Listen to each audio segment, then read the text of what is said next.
What's hatching, Toga Peeps? Welcome to the first episode of Indigo Blues, Tups critiquing and watching of the Indigo Plateau series of the Pokemon anime. So let's get started. The first episode, Pokemon I Choose You.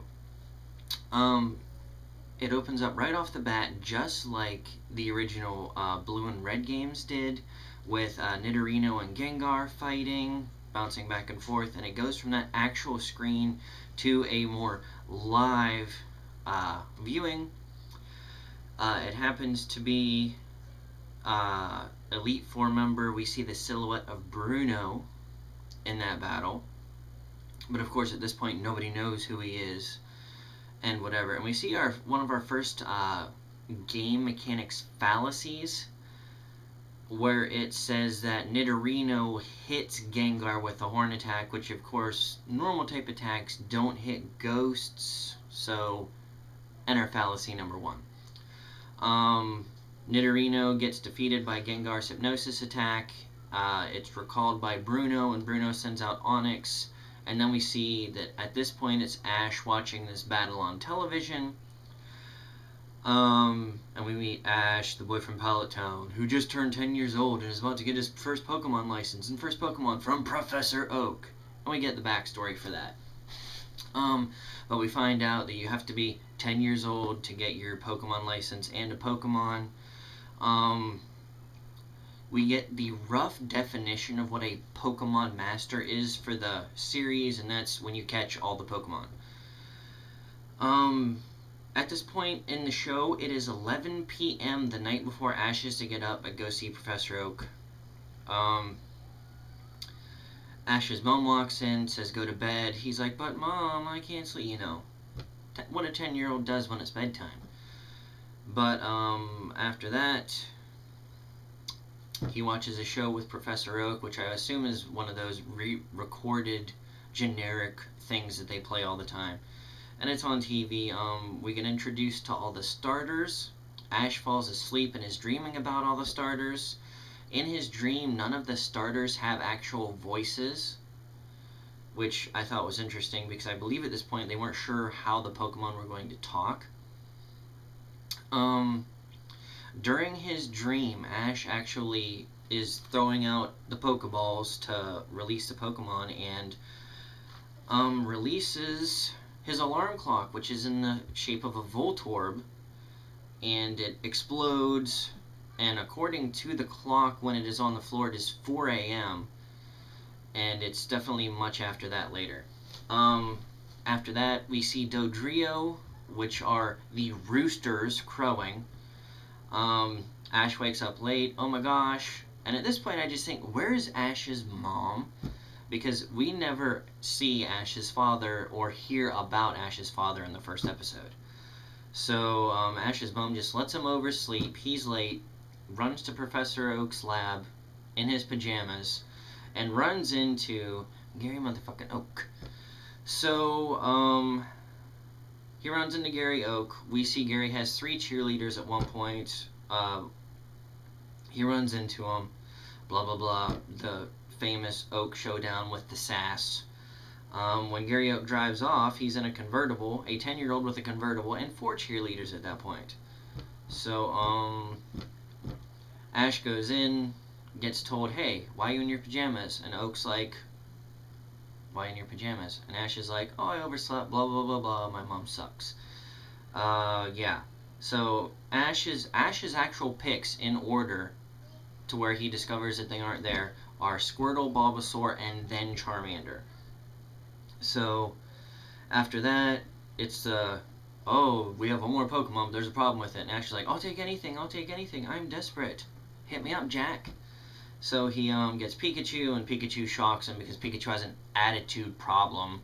Blah, blah, blah. Yeah.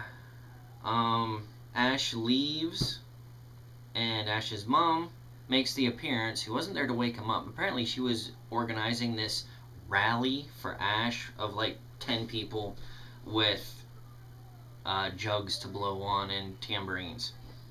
So yeah, so she shows up with the backpack, gives Ash a bunch of supplies. We find out at this point, this may be the most important information of this entire video. Ash wears boxers. Okay, at this point, Ash tells Pikachu to get in the Pokeball. This is where the first disobedient act is. And he kicks the Pokeball, swings it back with his tail, headbutts him. It looks like they're playing soccer. And Ash's mom thinks that's cute. Pikachu shocks everybody again. We see Ash walking off with Pikachu with a line around it, Ash wearing rubber gloves. And then we get introduced to Dexter, Ash's Pokedex, who is also just as much a sasser as Gary Oak. And at this point, we also find out that at least Pikachu can operate the Pokedex, because at this point he does. And he lets Ash know that some Pokemon don't like being confined or in Pokeballs. Ash lets Pokeball out of the rope, trying to win over Pikachu's loyalty, blah blah blah. Then we have the Who's That Pokemon, and it's Pikachu. After this, Ash runs into a few wild Pokemon in a field. He fails to catch Pidgey, not once, not twice, but 3 times. He tries to catch, he only throws a Pokeball once, but he tries to catch it once with his shirt, then he throws a rock at 3 of them and misses. This is when he is attacked by what I'm going to call Joey's Rattata, which is a top 10 percentage. Yeah. Joey's Rattata strikes, stealing stuff out of Ash's backpack. Dexter calls Ash stupid, which I thought was funny. And then Ash hits Spearow in the head with a rock, which starts the whole climax towards the end of the episode. We find out from Dexter that wild Pokemon are jealous from people-trained Pokemon. The Spearow attack. Ash and Pikachu are running. They jump into a waterfall, get washed downstream, and this shows a persistence of Spearow, because they chase him even after he is underwater and washed downstream. Misty, we meet Misty at this point in the episode, and she fishes Ash out of the lake or river, whatever it tends to be. While underwater, Ash passes both a Magikarp and a Gyarados, which is nice. Again, we're not introduced to half of these Pokemon. We see quite a few Pokemon in this episode. Ash steals the Bike of Destiny from Misty at this point. Misty tells Ash there's a Pokemon hospital nearby, points him in the right direction, and Ash steals her bike and promises to return it. At this point, the Spearow are back, chasing Ash and Pikachu on this bicycle, and they have an ET moment and try to fly, but because Pikachu does not know how to fly, they crash. The Spearow swoop in. Ash does one of the few awesome things he ever does in the entire series. Tells Pikachu to get in the Pokeball, save himself, and Ash stands up. I'm gonna be the greatest Pokemon ever. I'm king of the Pokemon world. Blah blah blah. And says I'm gonna be the greatest Pokemon master ever. You can't beat me. I'll defeat you, catch you all, yada yada. And at this point, Pikachu has some spark in him, gets up, runs, jumps over Ash's shoulder.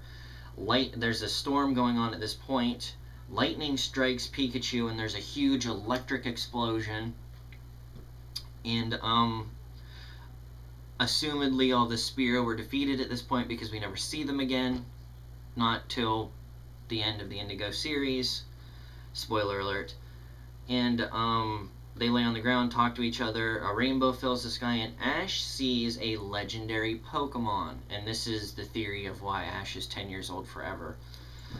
He sees Ho-Oh, who is not explained for an entire generation what this bird Pokemon is, flying across the sky over the rainbow, and happy times are had by all. But this is where the Pokemon theory and conspiracy theorists come in. Ash is 10 forever because he saw Ho-Oh. When you see Ho-Oh, you're supposed to attain eternal happiness, and because Ash enjoys being a Pokemon trainer so much, he has eternal youth. But that's neither here nor there. I'm just telling you, yeah. So this has been episode 1, Pokemon I Choose You, of the Indigo Blues series. Alright guys, hit me up some comments, let me know what you think. Best comment's gonna get mentioned in the next video. I'm gonna try and have episode 2, I think it's called Pokemon Emergency, up either by Wednesday or Friday, depending on how things go. This is gonna be a weird week work-wise for me. But yeah, this has been Tuppleton. Catch you on the flip side, guys. Peace out.